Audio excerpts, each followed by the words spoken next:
So all these communities are addressing resiliency in the face of these coming changes, and every single one of them says the number one thing, how are we going to feed ourselves? Yes. And I'm saying under that is you have to have the good seeds to create the good food.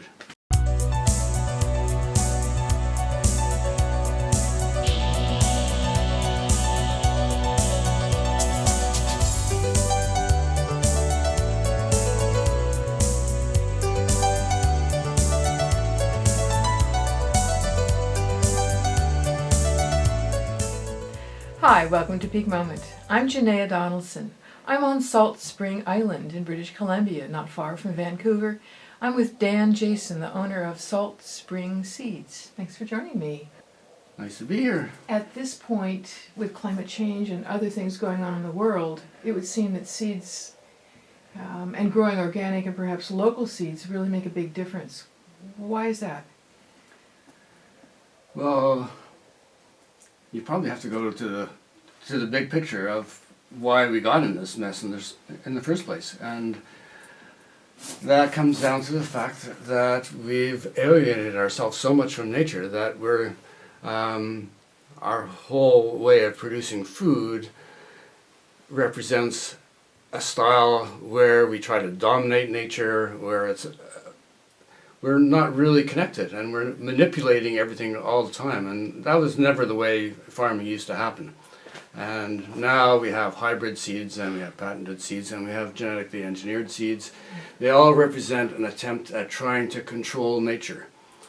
And our whole problem is that we've cut ourselves off from nature. We don't even know what it's about, and we're trying to impose ourselves as the humanoids that we are, thinking that we can just call the shots. But we can't call the shots, and what's happening now is our Earth Mother is saying, no, you can't call the shots, and that's why we have climate change, because seeds, more than anything, represent our connection to nature or our non-connection to nature.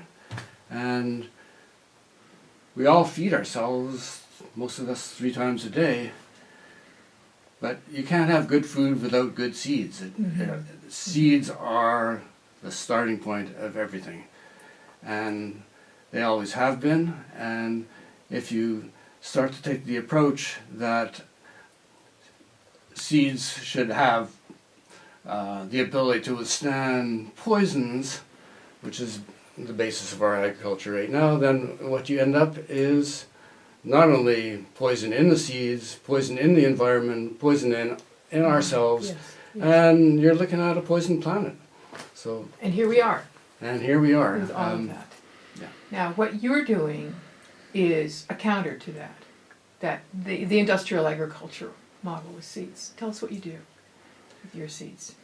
Well, it's pretty much what people have done for 10,000 years of agriculture on this planet. You just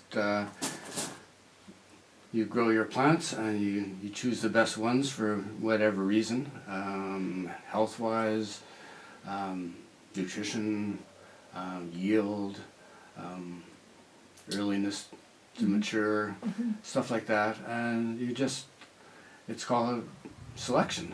You're just selecting for the qualities that you want, and you let the plant go to seed. That's the natural way. Natural phase. That's just right. what happens. Plants go to seed, and then different plants go to seeds in different ways, and you collect the seeds in different ways. But it's all very basic. And as I said, we've had 10,000 years, hundreds and hundreds of generations of people doing this as a matter of course. And now, just in the past 50 years, all of a sudden we've changed our approach to agriculture to one where we're trying to manipulate and control everything and do everything on a mass scale. And it's definitely not working. And there was a huge promise with industrial agriculture saying that we were going to feed the planet and everything's going to be hunky-dory and rosy and everything, you know. But it's never really been about that. It's always been about these corporations trying to control food and control seeds. And even though they're pretending to be focused on abundance and feeding everybody, it's all about scarcity and all about control. Sure, And sure. that's what's it's the major issue on the planet right now. You know, perhaps you've heard of this organization or this movement called the Transition Movement. Mm-hmm. And it started not very long ago, maybe 8 years ago now. And there's over 2,000 cities and towns across the planet.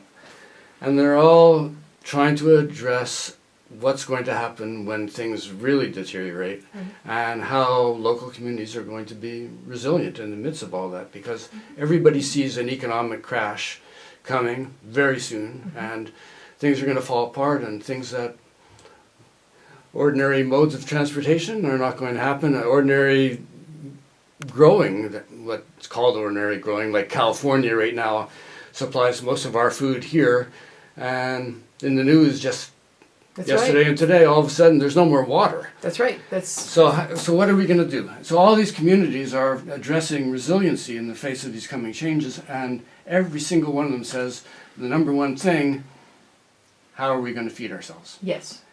And I'm saying under that is you have to have the good seeds to create the good food. So there's this huge awareness that's growing now that it's really, really important what kind of seeds we have as the basis of our agriculture. And so what you're producing here, you're growing your seeds, they're obviously organic, right? Yeah. No herbicides. And are they local to your region, or do you grow, are some of these plants seeds for elsewhere in Canada or the United States, or how do you do that? Well, it's a really good question, because it's both really. It's a really good thing to grow seeds and save them for local adaptation, and that does happen. But the bulk of the most important seeds are adaptable to temperate climates everywhere, really. And it's good to have local adaptation, but if you're growing things like beans and lentils and just the most important sustenance crops, they're going to be adaptable for whatever region. So right now I'm sending my seeds around the world. I'm sending seeds to China, to India, to all over the United States, to South America, and all over Europe. A lot of the seeds that I'm sending are seeds that have been lost because of corporate control in other places. We have a little bit less of that here, so I've been able to keep a lot of these seeds going. So it makes me feel really good to be able to send grains to Spain that they used to grow there, but they don't have anymore. Yes. So sounds like then you've made some effort to have what some call heirloom seeds or thereabouts, heritage seeds, or has it just happened, or? Well, heritage and heirloom used to be much more specific in people's minds in this whole seed world that I'm in. And up until maybe half a dozen years ago, heritage meant really old seeds, like at least 50 years old, that have been around for quite a long time. But now it doesn't mean that anymore. Heritage and heirloom refer to, it's called open-pollinated seeds. And that means seeds that you can save yourself, that stay true. If you purchase hybrid seeds from larger seed companies, they won't stay true because the seed companies control the parent lines, and if you grow them out, they won't be what you expect because there's a deliberate cross that's happened. And even more so if you're growing patented seeds, which is against the law, or genetically engineered seeds, or terminator seeds. They've even gone so far to have a category of seeds called terminator, where the plants don't even produce viable seed at all. So this whole concept of heritage is about open-pollinated seeds. It's the way it's been done forever and ever up until this whole new... it's strange in a way that up until very recently, they never realized, the powers that be, how much money can be made from seeds, because seeds have always been so much a part of the common heritage of people. All over the natural world. domain, all over the world. Absolutely. You never thought about that you could own seeds. Yeah. But now they've got that idea, and it's Yeah. taken over, and now we have this big battle of heritage open-pollinated heirloom seeds versus corporate created seeds. I hear David and Goliath on that one. It's David and Goliath for sure. I mean, take the Roundup Ready soybean, which is bioengineered so that you can apply Roundup to it. Pesticide. Yeah. Right. Roundup kills every green living thing, but there's a gene that they've inserted in the soybean so that it doesn't die when you apply the Roundup, and that's why it's called Roundup Ready.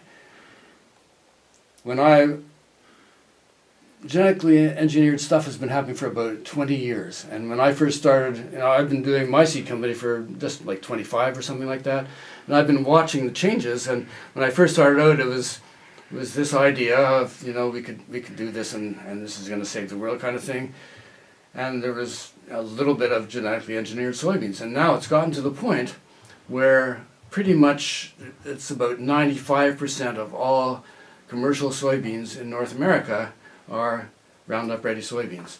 So David and Goliath, that's how far it's come already. Which means that everybody gets to be poisoned who wants to eat soy. Right. Right. Yeah. But the thing is, most people don't even know that they're eating soy because our fast food, North America, the world almost, is all about food products. And those food products are all about genetically engineered soybeans and corn and canola. Those are the three big ones. And if you look at the ingredients in all our fast foods and practically any food product that you find in the store, you'll see those ingredients. And that basically means that we're all eating poison. And corporations like Monsanto say, well, there's been no proof that this stuff has any bad effect. That's not true. There have been tests for sure, but the overall big test is that we all have all these diseases that we never had before. People are dying left, right, and center of cancer and heart diseases and diabetes and we're grossly overweight in North America, and it's all because we're eating these fake foods. We're eating foods that really are just masquerading as foods. They're not real foods. They're just a concoction of these genetically they're really derivatives of what used to be food. Food-like substances. Some people, I think Michael Pollan calls it. Yeah, exactly. Back to real food, back to real seeds. I want to ask you, one of the ways that you share, or distribute, and sell your seeds is through something you call Seedy Saturdays. What is that? Seedy Saturdays. It's a great title. Whenever anybody first hears that, they think, oh, that's got to be fun. And it's pretty funny because I went to one this past weekend, and I realized that it was exactly 25 years since the first one that I helped start, which was in Vancouver at Van Dusen Gardens 25 years ago. And it started off then, and then it's slowly got to be that first there was Victoria that joined in, and now there are over 100 Seedy Saturdays in Canada. Congratulations for starting that. It's pretty amazing. What happens there? It's all kinds of seedy things. It's people, local seed companies with seeds, but also organic potting mixes, people selling mason beehives, people selling dahlias, and people selling plants, and anything to do with gardening and seed saving. But it's all about local and organic. Number one. But these Seedy Saturdays, and they're not only Seedy Saturdays, some of them are Seedy Sundays. But, this one that I went to this past weekend in Qualicum, there were over 2,500 people there. And that's just a small little town. And it's such an exciting event. People just get so revved up, and there's so much sharing of information and seeds that goes on. We have our own coming up this Saturday. On Salt Spring Island here, and if you're still around, you should check it out because it's such an exciting thing. It's the way to start off the year, People get their first rush of spring fever. Yes, and I can you go- imagine. and, you know, Oh, there's- this will grow this, and Yeah, yeah. that's and there's wonderful. and usually connected to these Seedy Saturdays are talks and films that are part of the whole. And I imagine people are going to be swapping stories of And this seeds. worked really, Yeah. and people's seeds. Yeah. Aha! So they swap among themselves. I mean, it's a grassroots effort here. It's totally grassroots, and I should add that because we're doing something quite special, that's also just starting out now. Like possibly it might parallel the way Seedy Saturdays work. We're starting a seed library in our own newly created. We have a new library in our town of Ganges, and we are going to be having a seed library in it, and it's going to be very similar to what you'd expect from a library. When people go to a library to borrow books, people are going to come to this library to borrow seeds. And we have a non-profit organization called the Seed Sanctuary Society that's organizing this, and we have a board, and one or more of us will be there at designated times in the library, and the seeds will be there, and people will, for a lifetime membership of $20, they forever will be able to borrow seeds from the library with the idea that they'll return seeds at the end of the season. And then Okay. keep it all going. And apart from that $20 membership, there'll be no money involved whatsoever. What a grant. And it's, it's happening in a lot of other communities as well. All of a sudden, just the past year or so. And I think San Francisco has a really large one. So talk about grassroots, that's as grassroots as you can get. Sure. I mean, we know about tool lending libraries, but I love the idea with seeds because it's going to be your local growers, that'll go to your library, and with that obligation to put some seeds back into the bank or the library, Yeah. if you will. Your Also with comments about how they grew, of course. Of course. It's kind of a trial to verify that they are good seeds, and we encourage people to keep good records. The important thing is that our board is knowledgeable, of course, because that's what we're all about, so we'll be able to give the people coming to take out the seeds the information Yes. required to save seeds properly. good. I mean, And that's an important component. You need a seed librarian, just like you need a regular librarian who knows all about books. You need somebody who knows about seeds. and of course, you're educating just as a library does. How do you Yeah. save seeds, Yeah. and having that information stay within the community or stay within the region. Yeah. Is that what the Seed Sanctuary you're president of? Is that what that mission is, or that's one of the expressions of the Seed Sanctuary? Well, this is a new aspect of it. All the way along, it's been to educate people about seeds and seed saving, and to maintain the genetic diversity that we've always had. You're probably aware we've lost so many things Yes. because of the corporate takeover of Right. seeds. So many, we used to have 4,000 different kinds of apples, and now we have just, a half a dozen that you find in the stores, and it's the same for everything. So we're trying to preserve diversity as well as educate people about saving seeds and the beauty of seeds, and the whole fact that you can grow all these things without using poisons. People always have, and there's another aspect to that I have to put in, and that's it's about personal interaction with nature. When you're doing this, you're there. You're touching the earth. If you're a farmer, whether you're just growing food or saving seed, you're there touching the land, and you can see and understand what's really going on in the world because you're not cut off from it. And it's such an important thing. And it's important that people actually do physical labor, and there's no more beautiful physical labor than actually doing all the diverse kinds of tasks that a gardener or a farmer does. And we've taken that away, and it's just a crazy thing to have a huge combine that's a half a mile long, and the farmer's inside with his air conditioning, and that's as close as he or she gets to actually being on the land. I think that your passion for for the connection the reconnection that people can have with the natural world through gardening, through farming. I think you're speaking about for the resurgence in gardening interest, home gardening interest, certainly, that's been happening all over North America in the last 5 years. Certainly there's going to be economic factors. People are feeling less secure since the big crash of '08, the financial crash. They want to make sure they can eat more backyard gardens. But I think that side of being connected to the sun and the water and the plants and life growing and being able to eat that and enjoy the flavors, it's like real food. That's what it's all about. It's about love. It's about appreciating and enjoying life and sharing it. It's about giving, not about getting. That's it. I like that we got to love. That's really, I mean, that's the heart of what I'm sure is driving you. Love is what it's all about. And if you look around the world, there's just so much hate.